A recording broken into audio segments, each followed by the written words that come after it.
Ako si Suchi. Tara na! Tukuyin natin ang 8 hiyas dine sa Kumintang Kingdom ng Balayan.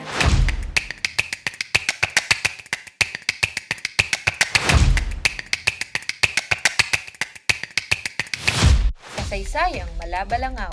Malabahaghari ang kasaysayan ng tinaguriang Crown Jewel of Brunei na nagsimula pa noong ika-11 siglo. Tinawag itong Mayi na naging Kumintang hanggang sa kasalukuyan itong pangalan, ang Balayan. Alam nyo ga na ang Balayan ang kauna-unahang probinsya sa Batangas at tumagal ito ng mahigit 100 taon mula 1581 hanggang 1732. Ang tagal, di ba? Umaapaw na kagalakan.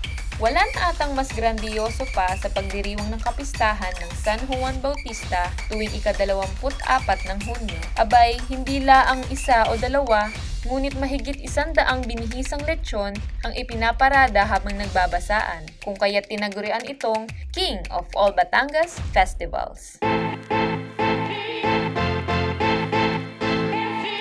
Mahusay na serbisyo.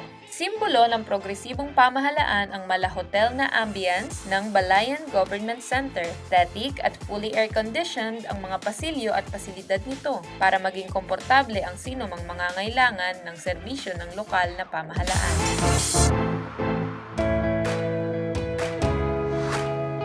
Sinasabuhay ang balayanihan.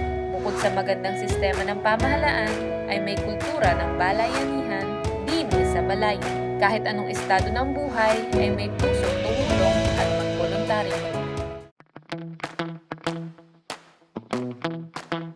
Nanunuot sa sarap. Kalamay, lechon, bagoong, at salakot. Kalye basa. Yan ang mga pangunahing produkto ng aming bayan. O, baka naman makain mo rin ng salakot. Ay pangprotekta iyan sa init at ulan kapag manghuhuli ng mga isda na siyang binuburo para maging bagoong. Ipinagdiriwang namin itong festival kasabay ng founding anniversary ng bayan at kapistahan ng aming patron na si Immaculada Concepcion tuwing ika-8 ng Disyembre.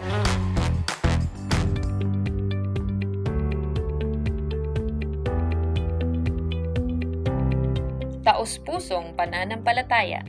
Kung gusto mo naman magnilay-nilay ay may mga madadayo rin kayo din ang Immaculate Conception Parish Church na isang National Cultural Treasure, ang El Señor Tres Caídas Chapel na siyang dinarayo tuwing mahal na araw, at ang Christ the Redeemer Statue o tinatawag ding nakadipa dine sa Pugad Marilo sa Barangay Himalas. Angat sa talento at kakayahan. Ay alam nyo gang ang batikang aktor at direktor na si Leo Martinez ay nagmula din sa Balayan? Nagmula din sa aming bayan ang mga taong may malaking ambag sa kasaysayan ng Pilipinas, tulad nina Don Sixto Lopez, Doña Clemencia Lopez, Don Francisco Martinez, Don Galicano Apasible, Francisco Matienza at marami pang iba.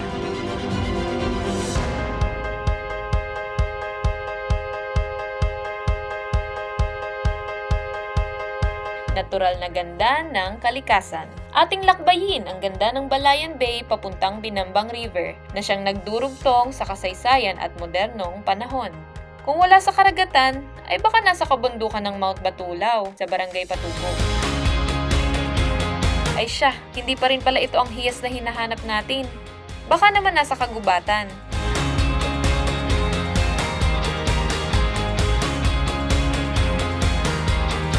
Dini tayo sa Suk Salamangka na isang natatagong sanktuaryo sa Barangay Duhatan.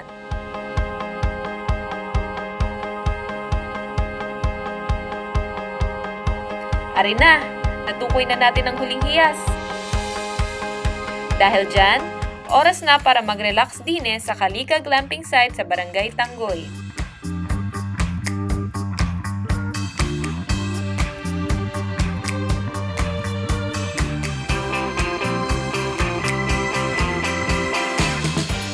Kaya't ano pang iniintay nyo?